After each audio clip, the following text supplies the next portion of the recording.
Hello friends, welcome to study दिमाग से। आप सभी का आपके अपने यूट्यूब चैनल स्टडी दिमाग से पर बहुत बहुत स्वागत है।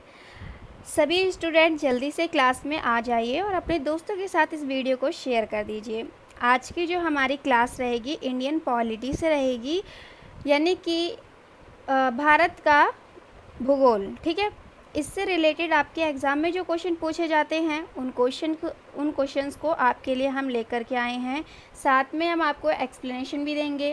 क्वेश्चन होगा आपके पास, 4 ऑप्शन होंगे। आप अगर आंसर जानते हैं तो कमेंट बॉक्स में कमेंट करके बताइएगा, और अगर नहीं पता है तो कोई बात नहीं, मैं यहाँ पर आपको आंसर भी बताऊँगी और उसके साथ साथ उसके अदर फैक्ट्स को भी क्लियर कर दूँगी। ठीक है, तो आपके परीक्षा के नज़रिए से बहुत महत्वपूर्ण क्वेश्चंस आपके लिए आ चुके हैं स्टडी दिमाग से पर। तो सभी जल्दी से क्लास में आ जाइए, क्लास स्टार्ट हो चुकी है। जिन बच्चों को पीडीएफ चाहिए उनके लिए कहूँगी कि आप लोग टेलीग्राम ज्वाइन कीजिए। टेलीग्राम पर आपको स्टडी दिमाग से सर्च करना है और यहाँ पर आपको पीडीएफ मिल जाएगी। ठीक है, जो बच्चे पीडीएफ चाहते हैं वो ज्वाइन करें टेलीग्राम। और अगर आपको फ़ेस टू फेस क्लास लेनी है, नोट्स बनाने हैं पॉलिटी के, हिस्ट्री के, ज्योग्राफी के, इकोनॉमिक के, साइंस के, मैथ्स के, रीजनिंग के या इंग्लिश के, तो आपको डिस्क्रिप्शन में लिंक मिल जाएगा। हमारे अदर टीम में जो अदर टीचर्स हैं, इसी टीम में एसडीएस की टीम में जो हमारे और भी टीचर्स हैं, उन सभी ने आपको सारी चीज़ें क्लियर करा रखी हैं। तो आप जो सब्जेक्ट चाहें, जो टॉपिक चाहें, डिस्क्रिप्शन में जा कर के देख सकते हैं, नोट्स बना सकते हैं। ठीक है, फ़िलहाल मैं आपके लिए यहाँ पर लेकर के आई हूँ कुछ एमसीक्यू के क्वेश्चंस जो आपके एग्ज़ाम में आते ही हैं। ठीक है, तो बहुत इंपॉर्टेंट है, जियोग्राफी से रिलेटेड आज के क्वेश्चंस होंगे हमारे। तो आई होप कि आपको आज की क्लास अच्छी लगेगी। चलिए स्टार्ट करते हैं। बीच में कोई भी स्टूडेंट क्लास छोड़ करके नहीं जाएंगे। सारे क्वेश्चंस आपको अटेम्प्ट करने हैं और क्वेश्चंस को समझना है।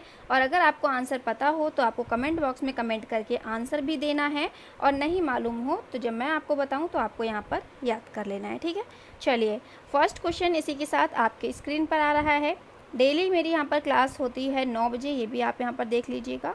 ठीक है, और जो नए स्टूडेंट हमारे साथ जुड़ रहे हैं वो लोग चैनल को सब्सक्राइब कर लीजिए। चलिए, तो फर्स्ट क्वेश्चन आ चुका है आप सभी की स्क्रीन पर। इस क्वेश्चन को ध्यान से पढ़िए और बताइए कि इस क्वेश्चन का राइट आंसर क्या होगा। क्वेश्चन है, तीस्ता किस मुख्य नदी तंत्र की सहायक नदी है? Ganga, option number A, Brahmaputra, option number B, Godavari, option number C, and Sindhu, option number D. Right answer comment box में कमेंट करके बताइए। ऑप्शन नंबर बी बताने वालों का बिल्कुल राइट आंसर होगा ब्रह्मपुत्र, जो लोग बता रहे हैं। ठीक है, बिल्कुल राइट आंसर है। तीस्ता नदी ब्रह्मपुत्र नदी की सहायक नदी है। सतलुज व्यास, जो आपकी सतलुज नदी है, और व्यास, रवि और चिनाब और झेलम भी, ये जो नदियां हैं ये सिंधु नदी की सहायक नदियां हैं। जबकि हम बात करें यमुना, कोसी, सरयू, सोन नदी की, तो ये जो है गंगा की सहायक नदियां हैं।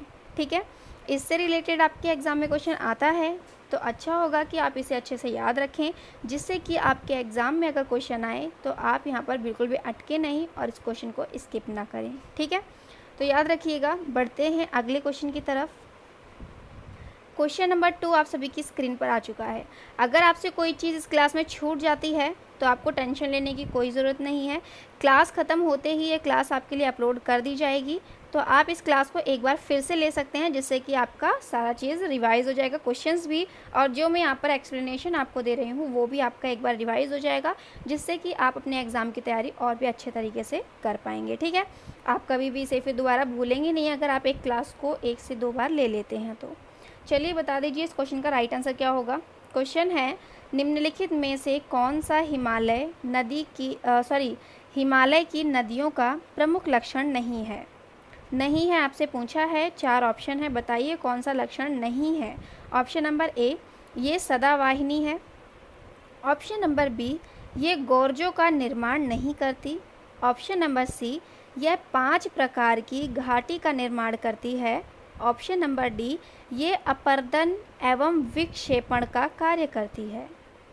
ए, बी, सी या फिर ऑप्शन डी, क्या लगता है आपको यहाँ पर राइट आंसर क्या होगा? जल्दी सिलेक्ट करिए और बताइए इस क्वेश्चन का राइट आंसर क्या होगा। जो बच्चे यहाँ पर सिलेक्ट कर रहे हैं ऑप्शन नंबर बी को, उनका राइट आंसर हो जाएगा। ठीक है, ऑप्शन नंबर बी बताने वालों का बिल्कुल राइट आंसर होगा। ये नदियों का, हिमालय की नदी का प्रमुख लक्षण नहीं है। इसके अलावा ये सदावाहिनी है, यानी कि 12 महीना ये रहती है। वहीं ये 5 प्रकार की घाटी का निर्माण भी करती है और ये अपर्दन और विलक्षण का कार्य भी करती है। तो इसके साथ ही आपका ऑप्शन नंबर बी जो है ये राइट आंसर होगा अकॉर्डिंग टू योर क्वेश्चन। चलिए नेक्स्ट क्वेश्चन देखते हैं, क्वेश्चन नंबर 3। इस क्वेश्चन का आंसर बताइए। क्वेश्चन है, अगर आप आंसर जानते हैं तो मेरे बताने से पहले जल्दी से क्वेश्चन को पढ़िए और कमेंट बॉक्स में कमेंट करके आंसर बता दीजिए। देन फिर मैं आपको आंसर बताऊंगी तो आप अपना आंसर चेक कर सकते हैं कि आपने राइट बताया है या रॉन्ग। आपके किस लेवल की तैयारी है ये जानना आपके लिए बहुत इंपॉर्टेंट है, तो आप आंसर भी ज़रूर किया कीजिए। अरब सागर में स्थित भारतीय द्वीपों के किस भाग को मिनिकॉय द्वीप समूह कहा जाता है? ऑप्शन नंबर ए उत्तरी, ऑप्शन नंबर बी पूर्वी, ऑप्शन नंबर सी दक्षिणी एंड ऑप्शन नंबर डी पश्चिमी। अगर आप राइट आंसर जानते हैं तो कमेंट बॉक्स में कमेंट कर दीजिए, ए, बी, सी या फिर ऑप्शन डी। इंग्लिश में भी आपको क्वेश्चन दिया हुआ है, अगर आपका इंग्लिश मीडियम है तो आप इंग्लिश मीडियम के क्वेश्चन को पढ़ सकते हैं एंड आंसर कमेंट बॉक्स में कर सकते हैं। जिन बच्चों ने यहाँ पर सिलेक्ट किया है दक्षिणी, उनका हो जाएगा बिल्कुल right answer. Option number C बताने वालों का, साउथर्न बताने वालों का बिल्कुल राइट आंसर हो चुका है। बिल्कुल सही कहा आपने। अरब सागर में स्थित भारतीय द्वीप लक्षद्वीप का सबसे बड़ा द्वीप मिनिकॉय है, जो कि दक्षिण भाग में स्थित है। चलिए नेक्स्ट क्वेश्चन देखते हैं। क्वेश्चन नंबर 4 आप सभी के पास आ चुका है। बताइए इस क्वेश्चन का राइट आंसर क्या होगा। क्वेश्चन है, भारत के किस क्षेत्र का अपवाह आंतरिक प्रकार का है?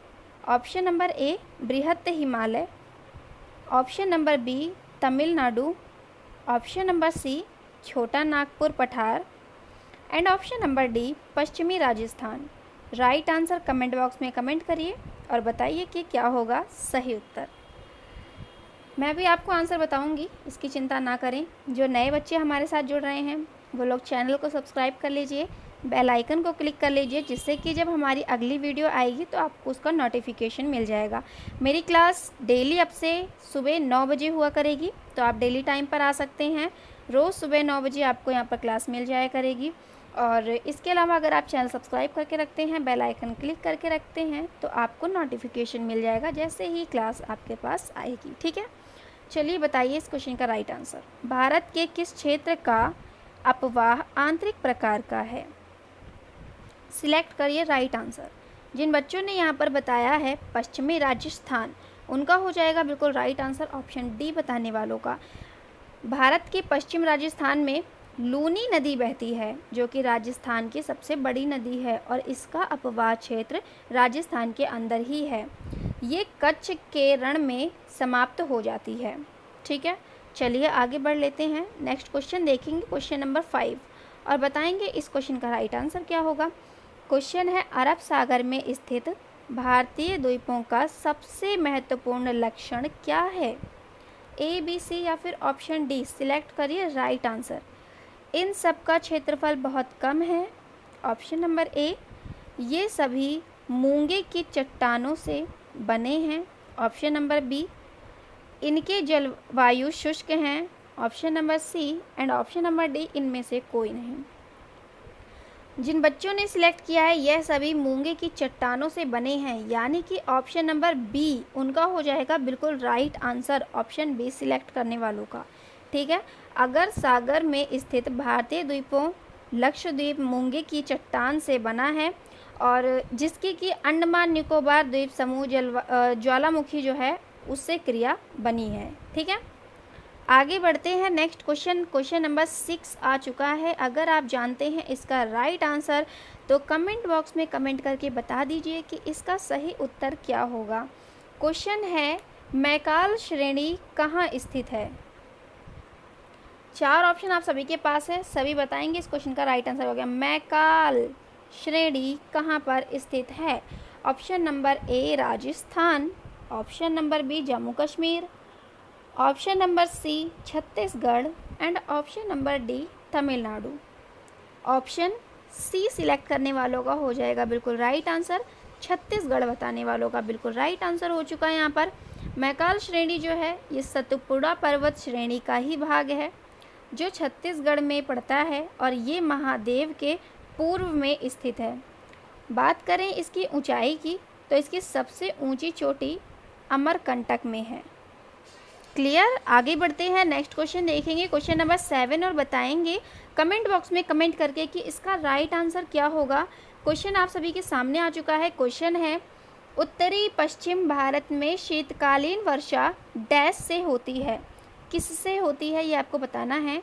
ऑप्शन नंबर ए है पश्चिमी विक्षोभों से, ऑप्शन नंबर बी है पीछे हटते हुए मानसून, ऑप्शन नंबर सी है व्यापारिक पवनों, ऑप्शन नंबर डी है दक्षिण पश्चिम मानसून।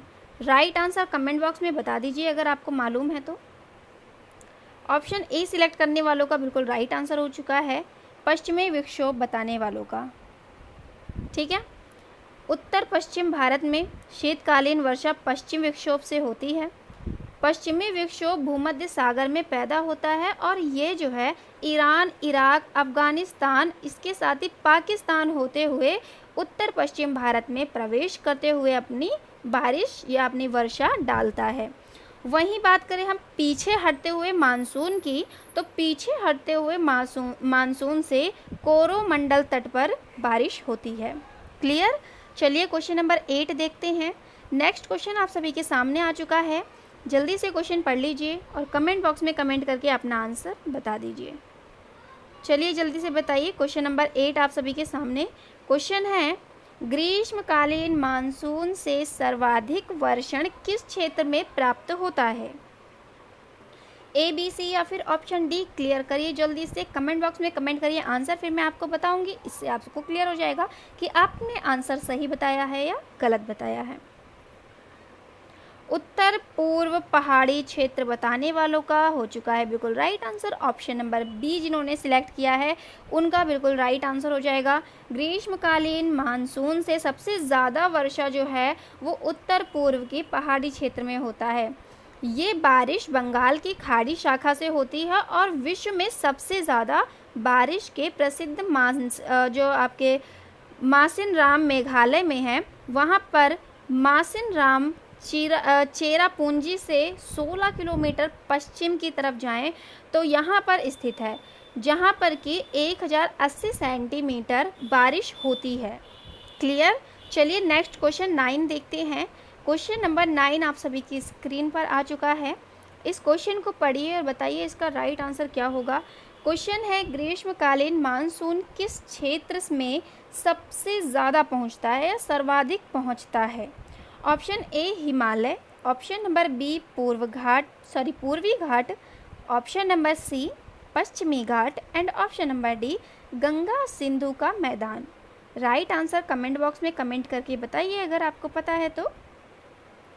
ग्रीष्मकालीन मानसून किस क्षेत्र में सर्वाधिक पहुंचता है, पश्चिम घाट बताने वालों का बिल्कुल राइट आंसर हो जाएगा। वेस्टर्न घाट्स बताने वालों का बिल्कुल right answer, option number C आपका बिल्कुल सही हो चुका है। ग्रीष्मकालीन मानसून की अरब सागर शाखा पहले चलती है और शक्तिशाली है, वहीं पर पश्चिम घाट पार करने में उसकी शक्ति घट जाती है। ज़्यादातर क्या होता है कि बारिश पश्चिम घाट पर ही होती है और बंगाल की खाड़ी मानसून शाखा अरब सागर शाखा की अपेक्षा कुछ देर से होती है, लेकिन इससे देश में ज़्यादातर भागों में बारिश होती है। इससे मेघालय के पठार पर सबसे ज़्यादा बारिश होती है। याद रखिएगा, एग्ज़ाम में आपका क्वेश्चन ज़रूरी नहीं है सेम ऐसे आए, इससे रिलेटेड कुछ भी क्वेश्चन आपसे पूछ सकता है, इसलिए आपके लिए ज़रूरी है कि आप साथ के साथ एक्स्ट्रा फैक्ट को भी समझते हुए चलें। ठीक है, इसीलिए मैं आपको एक क्वेश्चन के साथ साथ उससे रिलेटेड कुछ फैक्ट बता रही हूँ जिससे कि आपको ये याद हो जाए, रट्टा ना मारना पड़े। क्वेश्चन नंबर 10 आ चुका है, इस क्वेश्चन को पढ़िए और बताइए इस क्वेश्चन का राइट आंसर क्या होगा। क्वेश्चन है ऐसा माना जाता है कि थार मरुस्थल का विस्तार हो रहा है, मरुस्थल के विस्तार को रोकने का सबसे कारगर उपाय क्या होगा।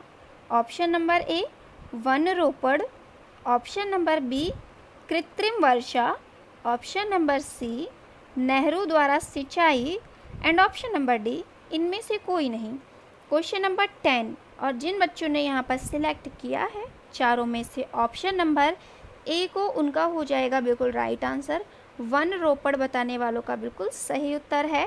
थार मरुस्थल के विस्तार को रोकने का सबसे कारगर, सबसे बढ़िया उपाय है वन रोपड़। चलिए क्वेश्चन नंबर 11 की तरफ बढ़ते हैं। नेक्स्ट क्वेश्चन आप सभी के पास आ चुका है। इस क्वेश्चन को ध्यान से पढ़िए और बताइए इसका राइट आंसर क्या होगा। क्वेश्चन है, सतपुड़ा तथा विंध्याचल के मध्य कौन सी नदी बहती है? 4 ऑप्शन हैं आप सभी के पास। अगर आप जानते हैं राइट आंसर तो कमेंट बॉक्स में कमेंट करिए और बताइए सही उत्तर क्या होगा। ऑप्शन ए है गोदावरी, ऑप्शन बी है गंडक, ऑप्शन नंबर सी है Tapti and option number D है नर्मदा। चारों में से ऑप्शन नंबर डी को सिलेक्ट करने वालों का बिल्कुल सही उत्तर होगा नर्मदा बताने वालों का बिल्कुल राइट आंसर हो चुका है। सतपुड़ा और विंध्याचल के बीच नर्मदा नदी बहती है और ये पूर्व से पश्चिम दिशा की ओर बहती है। ये भी आप याद रखिएगा क्योंकि क्वेश्चन ऐसे भी आपसे पूछ सकता है कि कौन सी दिशा से किस दिशा की ओर बहती है। ठीक है, तो पूर्व से पश्चिम दिशा की ओर बहती है और ये प्रायद्वीपीय नदियों में से पश्चिम की तरफ बहने वाली सबसे लंबी और सीधी नदी है। वेरी इंपॉर्टेंट, नर्मदा नदी की ये खासियत है जो आपको याद रखना है। क्वेश्चन नंबर 12, इस क्वेश्चन का आंसर बताइए। क्वेश्चन है, भारत की सर्वोच्च चोटी K2 किस क्षेत्र में स्थित है? 4 ऑप्शन आप सभी के पास हैं, बताइए क्या होगा इसका राइट आंसर। केंद्रीय हिमालय में, option number A, and option number B है trans Himalaya, option number C Karakoram श्रेणी, option number D Kumaon Himalaya. बताइए कौन सा वाला यहाँ पर राइट आंसर होगा। काराकोरम श्रेणी ऑप्शन सी बताने वालों का बिल्कुल सही उत्तर हो चुका है। ठीक है, भारत की सबसे ऊंची चोटी K2 काराकोरम श्रेणी में है। K2 को गाड़ी इन ऑस्टिन भी कहते हैं और ये जो है पाक अधिकृत कश्मीर में पड़ता है। इसे उचिया का रीढ़ भी कहते हैं। ठीक है, याद रखिएगा। क्वेश्चन नंबर 13 की तरफ हम बढ़ेंगे, इसका आंसर बताना है। जो नए बच्चे हमारे साथ जुड़ रहे हैं उन सभी का बहुत बहुत स्वागत है। वेलकम टू स्टडी दिमाग से। एंड आपसे निवेदन है कि अगर आपने अब तक चैनल को सब्सक्राइब नहीं किया है तो प्लीज़ चैनल को सब्सक्राइब कर लीजिए, बेल आइकन क्लिक कर लीजिए, जिससे कि हमारी अगली वीडियो जब आएगी तो आपको उसका नोटिफिकेशन मिल जाएगा एंड आने वाली अगली वीडियो को आप स्किप नहीं कर पाएंगे, आप उस क्लास को अटेम्प्ट कर पाएंगे। अगर आप एग्ज़ाम की तैयारी कर रहे हैं तो आपके लिए ज़रूरी है कि आप एक भी क्लास को मिस ना करें, सारी क्लास अटेम्प्ट करें, टाइम टू टाइम आए क्लास में और क्लास पूरी अटेम्प्ट करें। कोचिंग नहीं हो पा रही है और आप एग्ज़ाम की तैयारी कर रहे हैं तो पढ़ाई करना बहुत ज़रूरी है।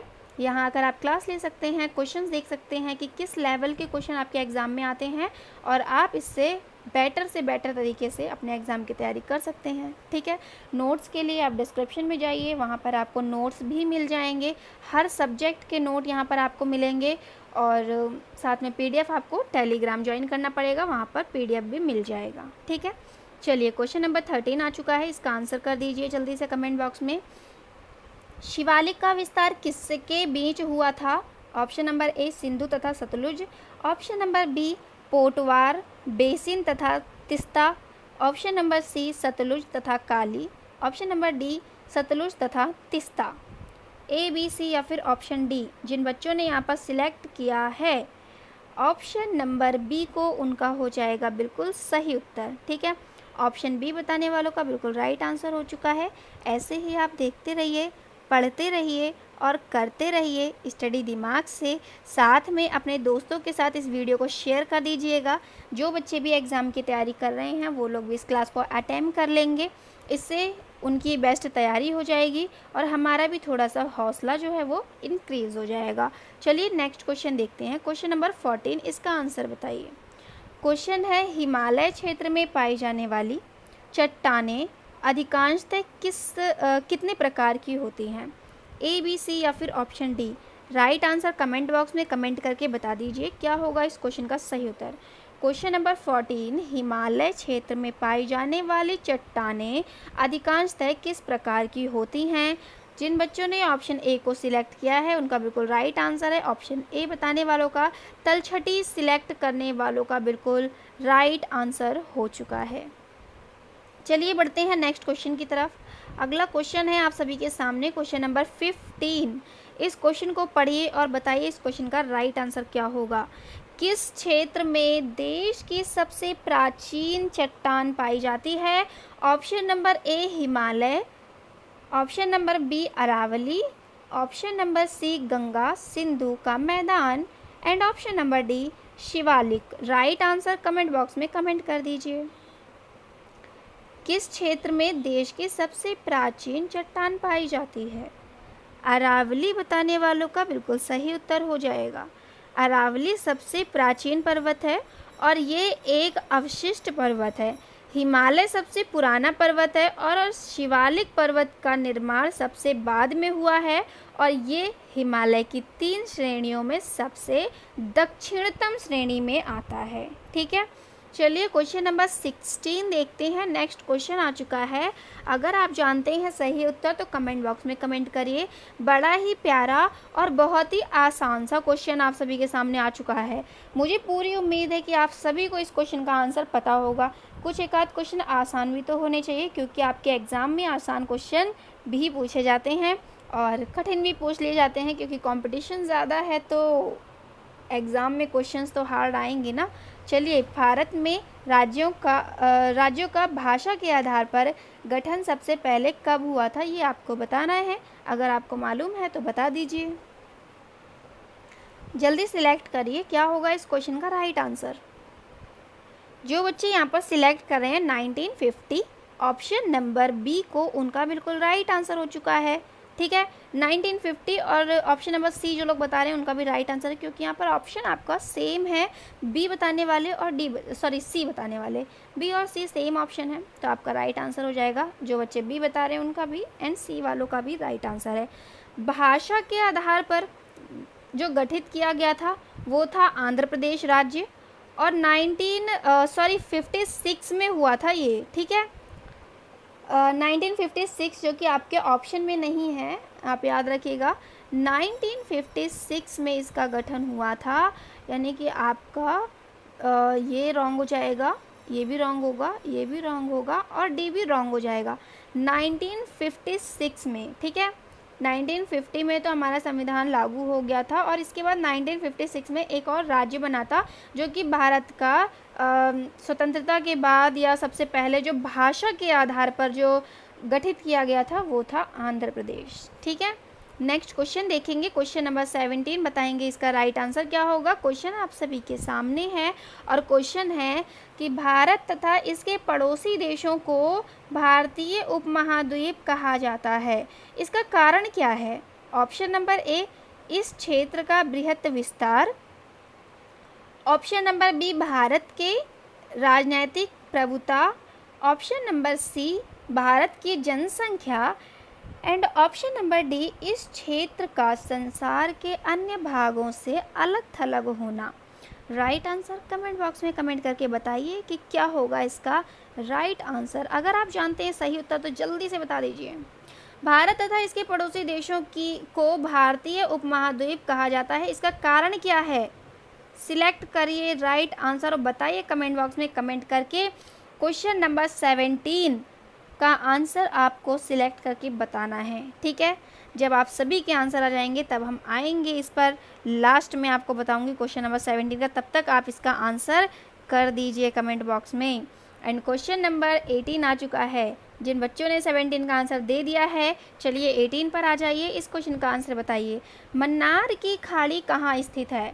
ऑप्शन नंबर ए गुजरात के पश्चिम में, ऑप्शन नंबर बी तमिलनाडु के पूर्व में, ऑप्शन नंबर सी केरल के दक्षिण में and option number D Kanyakumari के दक्षिण में। बताइए जल्दी इस क्वेश्चन का राइट आंसर क्या होगा। एक क्वेश्चन आपके लिए हमेशा क्लास में कोई ना कोई सा छोड़ दिया जाता है जिससे कि आप उस क्वेश्चन को अच्छे से सर्च करें और उसके बारे में बढ़िया से आंसर जान सके। ठीक है, तो 17 का आंसर करके बताइएगा, और ऐसा मत सोचिएगा इसका आंसर आपको नहीं दिया जाएगा, इसका आंसर आपको बताया जाएगा, लेकिन आप पहले इसकी थोड़ी सी खोज कीजिए क्योंकि बहुत इंपॉर्टेंट क्वेश्चन है। और 18 का आंसर जल्दी से यहाँ बता दीजिए।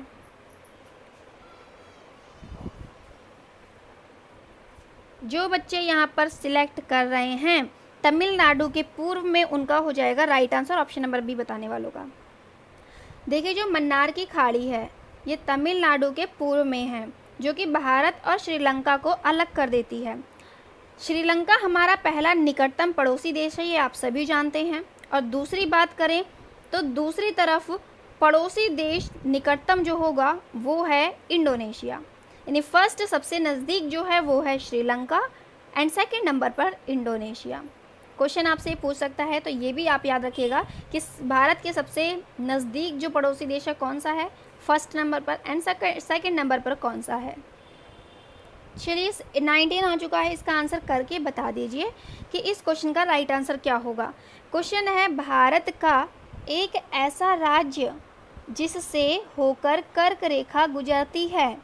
4 ऑप्शन हैं आप सभी के सामने। आप सभी को मालूम है कि भारत से गुजरने वाली जो कर्क रेखा है वो टोटल 8 राज्यों से होकर गुजरती है। हमारे भारत के 8 राज्यों से कर्क रेखा होकर के गुजरती है। आपके सामने जो ऑप्शन है वो 4 ऑप्शन है, इन चारों में से केवल एक ऑप्शन है जिससे कर्क रेखा होकर गुजरती है, ठीक है। अदर 3 आपके नहीं होंगे। और टोटल अगर आपसे पूछ ले कितने राज्यों से होकर गुजरती है भारत में कर्क रेखा, तो टोटल 8 राज्यों से होकर गुजरती है। यहाँ पर आपका आंसर होगा झारखंड। ऑप्शन नंबर सी बिल्कुल राइट आंसर होगा, झारखंड से होकर के गुजरती है। इसके अलावा 7 और राज्यों की बात करें तो याद कर लीजिएगा या नोट कर लीजिए या दिमाग में अपने छाप लीजिए, ठीक है। 8 राज्यों से होकर के गुजरती है। एक तो आपका झारखंड, आपको आंसर मिल चुका है। दूसरा है गुजरात, तीसरा है राजस्थान, चौथा है मध्य प्रदेश एंड 5वां है छत्तीसगढ़, छठा है पश्चिम बंगाल, 7वां है त्रिपुरा एंड 8वां है मिज़ोरम। इन 8 राज्यों से होकर के कर्क रेखा गुजरती है भारत में, ठीक है। चलिए नेक्स्ट क्वेश्चन देखते हैं। ये आज का हमारा आखिरी क्वेश्चन है। इसी के साथ फिर हम मिलेंगे अगली क्लास में। क्लास काफ़ी अच्छी रही, आप लोग आंसर करते रहा कीजिए, अच्छा लगता है, जिससे कि हमें भी लगता है कि बच्चे इंटरेस्ट ले रहे हैं एंड यहाँ पर एक्टिव हैं, ठीक है। चलिए क्वेश्चन नंबर 20 का आंसर बताइए। आज का आखिरी क्वेश्चन है। जिन बच्चों ने अब तक एक भी क्वेश्चन का आंसर नहीं दिया है वो लोग आंसर देने का मौका ना गंवाएं, ठीक है। लास्ट क्वेश्चन है तो आंसर ज़रूर कमेंट बॉक्स में कमेंट कर दीजिए, ताकि आपको भी तसल्ली हो जाए कि आपने एक क्वेश्चन का तो एटलीस्ट आंसर किया है।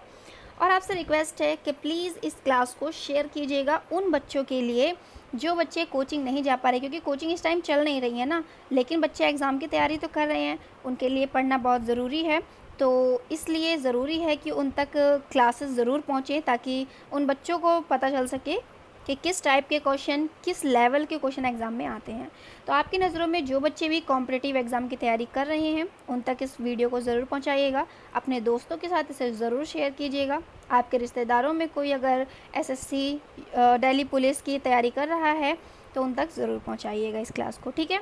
चलिए आज का आखिरी क्वेश्चन है, क्वेश्चन पढ़ लेते हैं। कुछ बच्चों का आंसर आ गया है।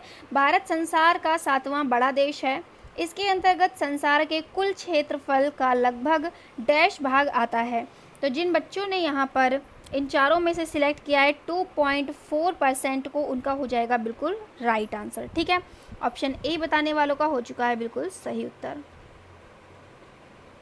चलिए, तो भारत संसार का 7वां बड़ा देश है। इसके अंतर्गत संसार का कुल क्षेत्रफल का जो हिस्सा है या भाग हम कहेंगे वो 2.4% आता है। और भारत से बड़ा जो है वो है, आप याद रखेंगे, रूस, कनाडा, चीन, यूएसए एंड ब्राज़ील और साथ में ऑस्ट्रेलिया। ये 6 हो गए जो कि भारत से बड़े हैं। और 7वें नंबर पे आता है हमारा भारत का क्षेत्रफल, जो कि 2.4% या प्रतिशत है, ठीक है। चलिए, बहुत अच्छा लगा क्लास करके। आई होप कि आपको सारी चीज़ें अच्छे से समझ में आई होंगी। और ये क्लास अभी तो लाइव थी, लेकिन अभी जब ये अपलोड हो जाएगी तो आप एक बार और इस क्लास को अटेंड कीजिएगा, जिससे कि आपका रिवीजन और अच्छा हो जाएगा और आपको सारे क्वेश्चंस अच्छे से याद हो जाएंगे। और जो मैंने एक्सप्लेनेशन किया है, इसमें एक क्वेश्चन आपको बताया है और उसके बारे में कुछ एक्स्ट्रा फैक्ट बताए हैं, उन एक्स्ट्रा फैक्ट को ज़रूर याद रखिएगा, अपने माइंड में रखिएगा, जिससे कि एक क्वेश्चन के ज़रिए आपका 3 से 4 क्वेश्चन यहाँ पर क्लियर हो गया है, जो मैंने आपको एक्सप्लेनेशन दिया है उसके ज़रिए, ठीक है, क्योंकि क्वेश्चन आपसे कुछ भी पूछ सकता है। तो चलिए, परीक्षा के नज़रिए से बहुत अच्छे क्वेश्चंस आज हमने 20 क्वेश्चंस अटैम्प्ट कर लिए हैं। मिलेंगे इसी के साथ हम कल, और कल 9 बजे ज़रूर आइएगा आप सभी क्लास में। साथ में चैनल को सब्सक्राइब करेंगे तो आपको नोटिफिकेशन अपने आप ही मिल जाएगा, जिससे कि टाइम का आपको इतना ज़्यादा ध्यान नहीं रखना पड़ेगा। जैसे आपके पास नोटिफिकेशन आएगा आप लाइव आ सकते हैं। पीडीएफ अगर आपको चाहिए तो टेलीग्राम ज्वाइन कर लीजिए, यहाँ पर स्टडी दिमाग से सर्च कर लीजिए, यहाँ पर आपको पीडीएफ मिल जाएगी, मैथ की पीडीएफ मिल जाएगी, साइंस की पीडीएफ मिल जाएगी, रीजनिंग की मिल जाएगी, पॉलिटी की मिल जाएगी, हिस्ट्री की मिल जाएगी, इकोनॉमिक की भी मिल जाएगी और जियोग्राफी की भी पीडीएफ, इंग्लिश की भी पीडीएफ आपको डिस्क्रिप्शन में जो है वो तो नोट्स मिल जाएंगे, लेकिन टेलीग्राम ज्वाइन कीजिए, यहाँ पर आपको पीडीएफ मिलेगी। और अगर आप इन सबके टॉपिक क्लियर करना चाहते हैं, नोट्स बनाना चाहते हैं, तो हमारे अदर टीचर्स ने भी और मैंने भी आपको फेस टू फेस क्लास करा रखा है। लॉकडाउन से पहले आपको सारे टॉपिक, सारे सब्जेक्ट कंप्लीट करा दिए गए हैं। पूरा कोर्स आपका कंप्लीट लगभग हो चुका है। पॉलिटी का तो हो ही चुका है और मैथ का भी करा ही दिया है। गोपाल सर जी ने भी, अमित सर ने भी कराया है आपको, राजेंद्र सर ने भी आपको इंग्लिश करा रखी है, जहाँ पर आप क्वेश्चन भी देख सकते हैं, एरर फाइंड कर सकते हैं, और कुछ टॉपिक भी कराए हैं, कुछ क्वेश्चंस भी कराए हैं। करेंट अफेयर से रिलेटेड, इकोनॉमिक्स से रिलेटेड आपको अंकित सर ने क्लास करा रखी है। कंप्यूटर से रिलेटेड जो क्वेश्चन आपके आ सकते हैं वो आपको पूजा मैम ने पूरा कोर्स कंप्लीट करा रखा है। तो डिस्क्रिप्शन में जाइए, वहाँ पर क्लास अटेंड कीजिए। अदर सब्जेक्ट जो आपको चाहिए, जिसमें आप वीक हैं, जिसे आप स्ट्रॉन्ग करना चाहते हैं, वो क्लास अटेंड कीजिए। And thank you so much, आप लोग हमारे साथ इतनी देर तक बने रहे। मिलेंगे फिर अगली क्लास में, तब तक के लिए देखते रहिए, पढ़ते रहिए और करते रहिए स्टडी दिमाग से।